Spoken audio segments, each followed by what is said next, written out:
Hello guys, welcome to Scholar Elite. Scholar Elite channel में आप सबका स्वागत है। मैं हूं अनुराग पांडे।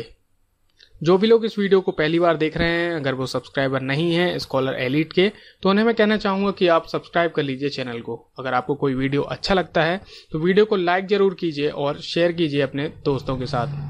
देखिए, अब तक की वीडियो सीरीज़ में हमने डिस्कस कर लिया है नाउन को, प्रोनाउन को और एडजेक्टिव को। इन तीनों ही टॉपिक्स का बहुत डिटेल एनालिसिस हम लोगों ने देखा है और मैं आपको ये चीज़ गारंटी के साथ कह सकता हूँ कि जितना डिटेल एनालिसिस मैंने आपको प्रोवाइड कराया है उतना आपको किसी और चैनल में नहीं मिलेगा। तो आइए स्टार्ट करते हैं हमारा एक नया टॉपिक जो है एडवर्ब। तो आइए स्टार्ट करते हैं हमारा ये वीडियो। देखिए, बात करें अगर एडवर्ब की, तो एडवर्ब की डेफिनेशन आपने अब तक देखी होगी कि वो शब्द जो आपकी वर्ब को क्वालिफाई करते हैं वो आपके कहलाते हैं एडवर्ब। पर एडवर्ब की डेफिनेशन केवल उतने तक ही लिमिटेड नहीं है। आइए देखते हैं डेफिनेशन को।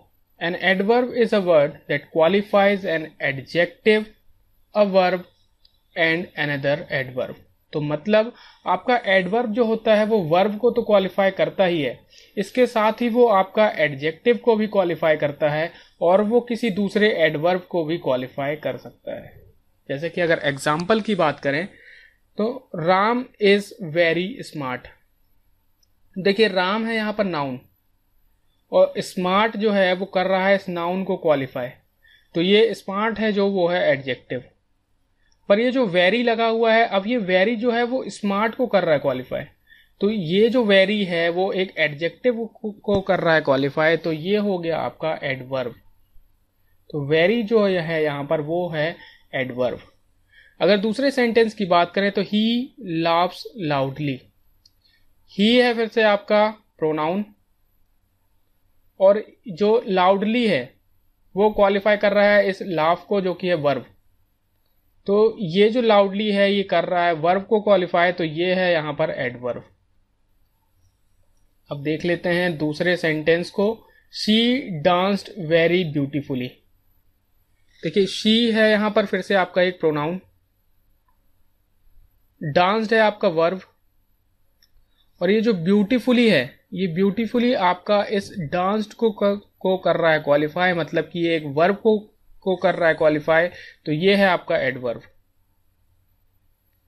पर ये अगर आप वेरी देखें तो वेरी जो है वो कर रहा है ब्यूटीफुली को क्वालिफाई और ब्यूटीफुली जो है आपका एडवर्ब। तो ये भी आपका एडवर्ब को क्वालिफाई कर रहा है, तो वेरी भी हो गया यहां पर आपका एडवर्ब। तो इन तीनों ही सेंटेंस में हमने एडवर्ब की तीनों ही डेफिनेशंस को देख लिया। फर्स्ट सेंटेंस में आपने देखा कि यहां पर जो वेरी है वो कर रहा है एक एडजेक्टिव को क्वालिफाई। सेकेंड सेंटेंस में जो एडवर्ब है वो एक वर्ब को कर रहा है क्वालिफाई और थर्ड सेंटेंस में जो एडवर्ब है वो एक दूसरे एडवर्ब को कर रहा है क्वालिफाई। आई होप आपको ये तीनों चीजें आ गई होंगी समझ में। अब बात करते हैं दूसरी चीज की। तो अब तक आप लोगों ने देखा होगा कि एडवर्ब जो होता है एक सिंगल वर्ड होता है। जनरली एक एडवर्ब होता है वो सिंगल वर्ड होता है, पर ऐसा जरूरी नहीं है। एडवर्ब आपका सिंगल वर्ड ना हो करके ग्रुप ऑफ वर्ड भी हो सकता है, जिसमें हो सकते हैं मोर देन वन वर्ड। जैसे कि अगर बात करें एग्जाम्पल की, ही रैन एट 10 माइल्स पर आवर। अब रैन है जो यहां पर है वो V2 फॉर्म रन का, जो कि है एक वर्ब। तो ये है आपका वर्ब और ये जो पूरा ग्रुप ऑफ वर्ड्स है, ये ग्रुप ऑफ जो वर्ड है वो कर रहा है आपके इस वर्ब को क्वालिफाई। तो ये पूरा ग्रुप ऑफ वर्ड जो है आपका वो है आपका एडवर्ब। तो यहाँ पर जो एडवर्ब है वो एक वर्ड ना होकर के ये पूरा ग्रुप ऑफ वर्ड है आपका एडवर्ब। अब बात करते हैं टाइप्स की। एडवर्ब के अगर टाइप्स की बात करें तो एडवर्ब को हम फॉलोइंग कैटेगरीज में डिवाइड कर सकते हैं उनके यूजेस के अकॉर्डिंग। तो बात करते हैं पहले की adverb of manner, adverb of place, adverb of time, adverb of degree. Degree या तो फिर हम इसको बोलते हैं क्वांटिटी, या फिर बात करें adverb of purpose, adverb of reason, adverb of frequency, या फिर एडवर्ब ऑफ इंटेरोगेटिव एडवर्ब। बात करें तो आज के हम इस वीडियो में इन्हीं सब टाइप्स का देखेंगे डिटेल में एनालिसिस। तो देखते हैं हमारा सबसे पहला एडवर्ब, एडवर्ब ऑफ मैनर। देखिए एडवर्ब ऑफ मैनर क्या होता है, an adverb that shows the mode or manner of an action is called adverb of manner. तो आपके वो शब्द जो किसी एक्शन का मैनर बताएं, एक्शन का मैनर जो आपका बताते हैं, वो आपके कहलाते हैं एडवर्ब ऑफ मैनर। जैसे कि अगर एग्जाम्पल की बात करें, ही लाफ्स लाउडली, लाफ है यहाँ की वर्ब और लाउडली जो है यहाँ पर वो है आपका एडवर्ब। और ये जो एडवर्ब है ये बता रहा है कि जो वर्ब हो रही है वो किस मैनर में हो रही है। तो यहाँ पर जो लाफली है, लाउडली है, यहाँ पर जो वो है आपका एडवर्ब ऑफ मैनर। और दूसरी अगर बात करें, ही राइट्स क्लियरली, राइट्स जो है यहाँ पर फिर से है वर्ब और क्लियरली जो है वो कर रहा है इस वर्ब को क्वालिफाई, तो ये है आपका एडवर्ब। और इसी के साथ वो ये बता रहा है कि जो राइटिंग की जो प्रोसेस है वो किस वे में हो रही है, मतलब कि वो हो रही है क्लियरली, तो ये जो क्लियरली है वो है आपका एडवर्ब ऑफ मैनर। देखिए जनरली हमारा एक रूल होता है, बहुत बेसिक सा एक रूल होता है कि अगर आप किसी एडजेक्टिव में ly को जोड़ दें तो वो बन जाता है एडवर्ब। और जनरली हम एडवर्ब ऐसे ही बनाते हैं। जैसे कि बात करें अगर ऑनेस्ट की, ऑनेस्ट है आपका एडजेक्टिव, अगर उसमें आपने जोड़ दिया ly वो बन गया ऑनेस्टली, अब ये बन गया एडवर्ब। अगर बात करें क्लियर, फिर से है आपका एडजेक्टिव, उसमें जोड़ा आपने ly बना क्लियरली जो कि है आपका एडवर्ब। बात करें अगर लाउड, फिर से है आपका एडजेक्टिव, अगर आप उसमें जोड़ देते हैं ly तो बन जाता है लाउडली और ये ऐसा बिहेव करने लगता है एडवर्ब। अब देखते हैं इस रूल का जो इस रूल को जो फॉलो नहीं करते वो शब्द।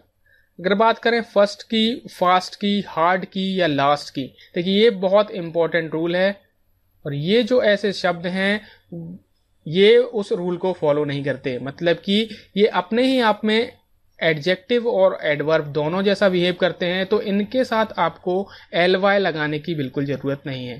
तो इनके बाद में आप ly नहीं लगाते इनको एडवर्ब बनाने के लिए। जैसे कि अगर बात करें एग्जाम्पल की, the train is running fastly, तो फास्टली कहना यहां पर है गलत, क्योंकि फास्ट इन इटसेल्फ बिहेव करता है आपका एडवर्ब और एडजेक्टिव दोनों। तो ये जो फास्टली है वो है यहां पर गलत।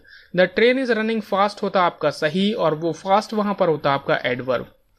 ऐसे ही बात करें अगर दूसरे सेंटेंस की, he is working hardly, hard भी है आपका एक ऐसा शब्द है जो एडवर्ब और एडजेक्टिव दोनों की तरह बिहेव करता है। इसके बाद में भी आपको ly लगाने की बिल्कुल जरूरत नहीं है, तो यहां पर ये सेंटेंस भी आपका गलत। अब बात करते हैं कुछ और शब्दों की। अगर बात करें तो daily, monthly, weekly, early, yearly, ये भी आपके ऐसे शब्द हैं जो कि एडजेक्टिव और एडवर्ब दोनों जैसा बिहेव करते हैं और इनके बाद भी आपको जरूरत नहीं है ly लगाने की। देख लेते हैं इनके कुछ example. This is a daily train, train है यहां पर आपका नाउन और डेली ट्रेन बोला मतलब कि कर दिया आपकी नाउन को क्वालिफाई, और नाउन को जो क्वालिफाई करते हैं वो कहलाते हैं एडजेक्टिव। तो यहां पर जो डेली है वो यूज हो रहा है एज एन एडजेक्टिव और कर रहा है नाउन को क्वालिफाई, तो यह है आपका बिल्कुल सही। अगर दूसरे एग्जाम्पल की बात करें, दिस ट्रेन अराइव्स डेली, अब अराइव्स है यहां आपकी वर्ब और ये जो डेली है वो इस वर्ब को कर रहा है क्वालिफाई, तो यहां पर जो है डेली वो है आपका एडवर्ब। तो आप देख सकते हैं कि पहले सेंटेंस में जो डेली है वो एज एन एडजेक्टिव वर्क कर रहा है और दूसरे सेंटेंस में ये जो डेली है वो वर्क कर रहा है एज एन एडवर्ब। तो इनके बाद में आपको कुछ ly हटाने या लगाने की जरूरत नहीं है। ऐसे ही बात करें, this is a monthly magazine, यहां पर ये जो मंथली है वो एज अ एडजेक्टिव बिहेव कर रहा है क्योंकि मैगजीन है जो आपका वो है आपका नाउन। अब बात करते हैं दूसरे टाइप ऑफ एडवर्ब की, adverb of place. N adverb that shows the place for an action is called adverb of place. तो ऐसे शब्द जो किसी वर्ब के या किसी एक्शन के जगह को रिप्रेजेंट करते हैं वो कहलाते हैं आपके एडवर्ब ऑफ प्लेस। जैसा कि आप एग्जांपल देख सकते हैं, हेयर, देयर, इनसाइड या फिर आउटसाइड। जैसे कि अगर इसके एग्जाम्पल की बात करें, इट इज रेनिंग आउटसाइड। अब रेनिंग जो है यहाँ पर है वो आपकी वर्ब, और रेनिंग को क्वालिफाई कर रहा है आपका ये आउटसाइड जो कि है आपका एडवर्ब। पर एडवर्ब होने के साथ ही साथ ये आपकी वर्ब के प्लेस को भी कर रहा है रिप्रेजेंट, कि मतलब कि बारिश हो कहाँ रही है ये भी वो बता रहा है। तो यहां पर जो आउटसाइड है वो है आपका एडवर्ब ऑफ प्लेस। अब देखते हैं नेक्स्ट एडवर्ब ऑफ टाइम। देखिए एडवर्ब ऑफ टाइम की बात करें तो an adverb that shows the time of an action is called adverb of time. मतलब कि वो शब्द जो आपके एक्शन के टाइम को करते हैं रिप्रेजेंट, वो कहलाते हैं आपके एडवर्ब ऑफ टाइम। जैसा कि आप एग्जांपल देख सकते हैं, टुडे, टुमारो, यस्टरडे या फिर नेक्स्ट डे। बात करें अगर इसके एग्जांपल की तो दे विल कम टुडे। कम है फिर से यहां पर आपका वर्ब, टुडे है जो कर रहा है वर्ब को क्वालिफाई, तो ये हो गया आपका एडवर्ब। वर्ब को क्वालिफाई करने के साथ साथ ही ये बता रहा है कि ये जो वर्ब है वो हो किस टाइम में रही है। तो यहां पर ये जो टुडे है वो है आपका adverb of place, adverb of time sorry. तो यहां पर ये जो है आपका टुडे वो है आपका एडवर्ब ऑफ टाइम। बात करें अगर दूसरे एडवर्ब की तो वो है adverb of degree. An adverb that shows the degree or quantity of an action is called adverb of degree. तो ऐसे शब्द जो आपके किसी वर्ब के या किसी एक्शन की क्वांटिटी को करते हैं रिप्रेजेंट, तो वो आपके कहलाते हैं एडवर्ब ऑफ डिग्री। जैसे कि आप इसके एग्जांपल की अगर बात करें तो much, so much, very much, too much, little, ये सभी हैं आपके एडवर्ब ऑफ डिग्री। जैसे कि अगर बात करें इसके एग्जांपल की, I like him so much. Like है जो आपकी वो होता है पसंद करना, और ये है आपका वर्ब। अब ये जो सो मच है वो आपका है एडवर्ब, क्योंकि ये कर रहा है आपकी वर्ब को क्वालिफाई, और ये वर्ब को क्वालिफाई करने के साथ साथ बता रहा है कि क्वांटिटी कितनी है। मतलब कि सो मच मतलब बहुत ज्यादा, तो बहुत ज्यादा वे में ये आपकी क्वांटिटी या आपकी डिग्री को कर रहा है रिप्रेजेंट। तो ये है आपका एडवर्ब ऑफ डिग्री।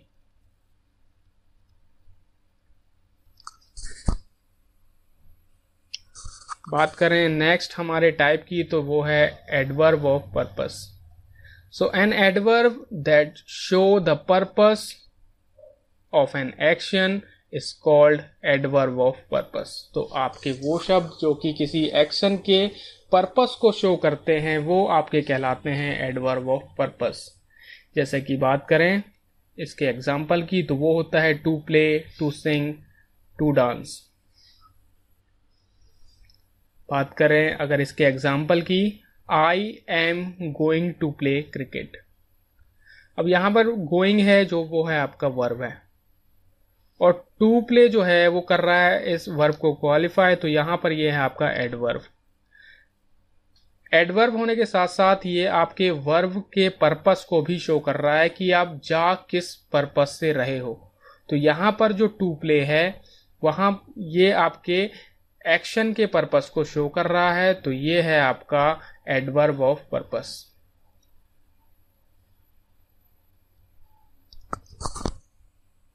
बात करें हम दूसरे एडवर्ब की तो ये है आपका adverb of reason. An adverb that shows the reason for an action is called adverb of reason. जो शब्द आपके एडवर्ब ऑफ रीजन आपके वो शब्द होते हैं जो शब्द आपके किसी एक्शन के रीजन को करते हैं शो।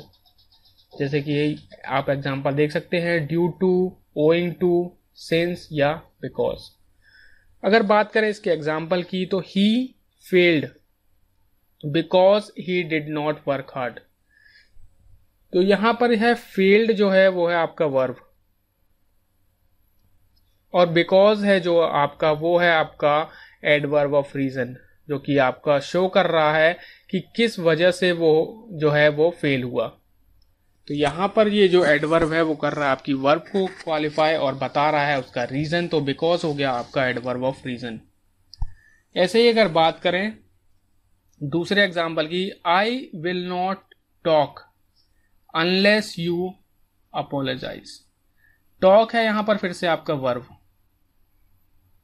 और अनलेस यू अपोलोजाइज है यहां पर जो क्वालिफाई कर रहा है आपकी वर्ब को, तो यहां पर ये भी हो गया आपका adverb of reason. I hope आप लोगों को आ गया होगा समझ में। अब बात करते हैं एडवर्ब ऑफ फ्रीक्वेंसी की। एडवर्ब ऑफ फ्रीक्वेंसी की अगर बात करें तो an adverb that shows the frequency or repetition of an action is called adverb of frequency. यानी कि वो शब्द जो कि किसी एक्शन के रिपीटेशन को शो करते हैं वो कहलाते हैं आपके एडवर्ब ऑफ फ्रीक्वेंसी। मतलब कि कोई एक्शन कितने बार हुआ ये अगर कोई शब्द शो कर रहा है तो वो कहलाता है आपका एडवर्ब ऑफ फ्रीक्वेंसी। इसके अगर एग्जाम्पल की बात करें तो ये है 1, ट्वाइस, थ्राइस या फिर 4 टाइम्स। बात करें अगर इसके एग्जाम्पल की तो take this medicine thrice a day. देखिए टेक है यहां पर आपकी वर्ब, और ये जो थ्राइस है वो आपका बता रहा है कि कितने बार। टेक मतलब होता है लेना, और थ्राइस है यहां पर जो शो कर रहा है कि 3 बार लेना है। तो यहां पर ये जो थ्राइस है वो कर रहा है आपकी वर्ब को क्वालिफाई, तो ये हो गया आपका एडवर्ब। और इसी के साथ साथ ये आपके बता रहा है कि कितने बार, मतलब की रिपीटेशन ऑफ वर्ब को भी ये कर रहा है शो, तो ये है आपका एडवर्ब ऑफ फ्रीक्वेंसी। अब बात करते हैं हमारे नेक्स्ट टाइप ऑफ एडवर्ब की, तो ये है आपका इंटेरोगेटिव एडवर्ब। बात करें an adverb that arises question for an adjective a verb or another adverb is called interrogative adverb. तो आपके वो शब्द जो कि एक क्वेश्चन को अराइज करते हैं किसी एडजेक्टिव के लिए, किसी वर्ब के लिए या फिर किसी दूसरे एडवर्ब के लिए, तो वो आपके कहलाते हैं इंटेरोगेटिव एडवर्ब। जैसे कि ये कहलाते हैं वेयर, व्हेन या फिर हाउ। जैसे कि बात करें व्हेन द ट्रेन अराइव्ड, अगर इसके एग्जाम्पल की बात करें तो अराइव्ड है यहां पर फिर से आपका वर्ब, ये है आपका वर्ब, पर ये जो व्हेन है वो आपका अराइज कर रहा है क्वेश्चन इस वर्ब के लिए कि ट्रेन आई कब। तो यहां पर ये जो है व्हेन वो है आपका इंटेरोगेटिव एडवर्ब। आई होप आपको ये समझ में आ गया होगा। अब बात करते हैं कंपैरिजन ऑफ एडवर्ब। देखिए कंपैरिजन इससे पहले हमने जस्ट देखा था एडजेक्टिव के केस में, और कंपैरिजन के लिए हमने यूज किए थे डिग्री का। जिस तरह से आप कंपेयर करते हैं एडजेक्टिव्स को, उसी तरह से आप कंपेयर कर सकते हैं एडवर्ब्स को भी, और एडवर्ब्स को भी आप उन्हीं कैटेगरीज में कर सकते हैं कंपेयर। तो देख लेते हैं। There are 3 degrees for comparison, positive, comparative और सुपरलेटिव। देखिए 3 तरह की जो आपकी फॉर्म होते हैं या 3 तरह की जो आपकी डिग्री होती हैं उनमें आप कर सकते हैं कंपेयर एडवर्ब्स को भी। ये आपकी होती हैं पॉजिटिव, कंपैरेटिव और superlative. The adverb from their comparative and superlative using ER and EST means कि अगर आपको एडवर्ब को करना है कंपैरेटिव फॉर्म में तो आप लगाते हैं ER, और एडवर्ब का अगर आपको सुपरलेटिव फॉर्म बनाना है तो आप यूज करते हैं EST का, या फिर आप करते हैं मोर और मोस्ट का यूज। एडवर्ब्स जो कि एंड होते हैं LY से वो यूज करते हैं मोर और मोस्ट का कंपैरेटिव और सुपरलेटिव फॉर्म बनाने के लिए। तो आइए देखते हैं हमारे कुछ एग्जांपल्स। बात करें कुछ हमारे एडवर्ब्स की तो लाउड है आपका पॉजिटिव फॉर्म में, अगर इसके कंपैरेटिव फॉर्म की बात करें तो वो होता है लाउडर, और सुपरलेटिव फॉर्म होता है इसका लाउडेस्ट। सून हमारा एक दूसरा एडवर्ब, इसका अगर कंपैरेटिव फॉर्म की बात करें तो वो होता है सूनर और सूनेस्ट। आप देख सकते हैं कि हमने लगाया हुआ है ER और EST इनके कंपैरेटिव और सुपरलेटिव फॉर्म के लिए। ऐसे ही आपके हार्ड और फास्ट, जिनका होता है आपका comparative harder, hardest and faster, fastest. ये दोनों शब्द आपके बहुत इंपॉर्टेंट हैं क्योंकि ये होते हैं आपके एडवर्ब और एडजेक्टिव दोनों। अब बात करते हैं कुछ और रूल की। तो adverbs which end with L Y, मतलब कि ऐसे एडवर्ब जो एल वाई से एंड होते हैं, हैव 3 और मोर सिलेबल, जिनके की 3 या फिर और ज्यादा सिलेबल होते हैं, उनके आप कंपैरेटिव और सुपरलेटिव फॉर्म के लिए मोर और मोस्ट का करते हैं यूज। देखिए सिलेबल क्या होते हैं, मैंने पिछले वीडियोस में भी बताया था। प्रोनाउंसिएशन के लिए आपको जितने पार्ट्स में आप डिवाइड करते हैं वो आपका कहलाता है सिलेबल। जैसे कि एंग्रीली की अगर बात करें तो आप पहले बोलेंगे एंग, फिर बोलेंगे आप ग्री, फिर आप बोलेंगे ली। तो ये हो गया आपका 3 सिलेबल हो गया यहाँ पर, एंग्रीली, ये हो गया आपके 3 सिलेबल। और यहाँ पर आप एक और चीज देख सकते हैं कि ये सभी एंड हो रहे हैं एल वाई से। तो इनके कंपैरेटिव और सुपरलेटिव फॉर्म बनाने के लिए आप यूज करेंगे मोर और मोस्ट का। तो बात करें अगर एंग्रीली की तो ये हो जाएगा more angrily and most angrily, brightly more brightly and most brightly, dimly more dimly and most dimly, freely more freely and most freely. I hope आपको ये रूल आ गया होगा समझ में। बात करते हैं सम एडवर्ब्स, कुछ ऐसे एडवर्ब्स होते हैं जो कि इन सभी रूल्स का फॉलो नहीं करते, ये अपना एक इर्रेगुलर वे में बनाते हैं कंपैरेटिव और सुपरलेटिव फॉर्म। जैसे कि ये हमारे हैं बैडली। अब देखिए बैडली एल वाई से स्टैंड हो रहा है, पर वो मोर और मोस्ट से नहीं बनाता। उसका कंपैरेटिव फॉर्म जो होता है वो होता है वोस्ट और सुपरलेटिव फॉर्म होता है वोस्ट। बात करें फॉर का होता है फार्दर और फार्दरेस्ट। फिर मच और मैनी जो होते हैं उनका अगर कंपैरेटिव फॉर्म की बात करें तो कंपैरेटिव फॉर्म होता है मोर और सुपरलेटिव फॉर्म होता है मोस्ट। वेल या फिर गुड, इनके जो होते हैं वो होते हैं आपके बेटर और बेस्ट। आई होप हो गया होगा आपको क्लियर। अब बात करते हैं the comparative form is use to compare two things. Comparative form का यूज आप 2 चीजों के बीच में कंपेयर करने के लिए करते हैं। अगर इसके एग्जाम्पल की बात करें, we must not reach there later than 7 o'clock। अब देखिए जो देन है वो है आपका प्रीपोजिशन, और ये जो बता रहा है देन वो कंपैरिजन कर रहा है लेटर और 7 o'clock में। तो यहां जो ये लेटर है वो लेट का है आपका कंपैरेटिव फॉर्म। तो यहां पर जो दो चीजों के बीच में कंपेयर हो रहा है तो हम यूज कर रहे हैं कंपैरेटिव फॉर्म ऑफ लेट। तो ये है आपका बिल्कुल सही। अगर दूसरे सेंटेंस की बात करें तो you speak more loudly than a loud speaker. अगर ये बात करें इस सेंटेंस की तो यू स्पीक है आपकी वर्ब, और लाउडली जो है वो है आपका एडवर्ब। तो यहां पर हम कंपेयर कर रहे हैं किसी पर्सन के बोलने के तरीके को लाउड स्पीकर से, तो यहां पर हम यूज करेंगे कंपैरेटिव फॉर्म का, क्योंकि हम कंपेयर कर रहे हैं 2 चीजों को। तो यहां पर हमने लगाया हुआ है मोर। तो मोर लाउडली जो है वो है आपका कंपैरेटिव एडवर्ब। तो यहां पर ये एग्जांपल है आपका बिल्कुल सही। अब बात करते हैं नेक्स्ट रूल की। The superlative form is use to compare more things. देखिए 2 चीजों के बीच में अगर आपको करना है कंपेयर तो आप यूज करते हैं कंपैरेटिव फॉर्म का, पर आपको बहुत सारी चीजों के बीच में अगर कंपेयर करना होता है तो आप यूज करते हैं सुपरलेटिव फॉर्म का। जैसे कि बात करें he arrived the earliest so he had to wait for others. Earliest जो है आपका वो है सुपरलेटिव फॉर्म, सुपरलेटिव है आपका एडवर्ब, और आपने ये जो कंपेयर किया है वेट फॉर अदर्स, आप अदर्स से उसको कंपेयर कर रहे हैं, इसलिए आपने यूज किया है सुपरलेटिव एडवर्ब का। तो यहां पर ये सेंटेंस है आपका बिल्कुल सही। अगर दूसरे सेंटेंस की बात करें, of all girls your sister sang the most sweetly. सैंग जो है यहां पर वो है वर्ब, और जो स्वीटली है वो है आपका एडवर्ब। अब देखिए हम कंपेयर कर रहे हैं सिस्टर को ऑल अदर गर्ल्स से, बहुत सारी गर्ल्स से हम कंपेयर कर रहे हैं, इसलिए हम यूज करेंगे सुपरलेटिव एडवर्ब का। तो मोस्ट स्वीटली है आपका वो सुपरलेटिव एडवर्ब। तो यहां पर ये सेंटेंस भी आपका बिल्कुल है correct. So this is all from this video.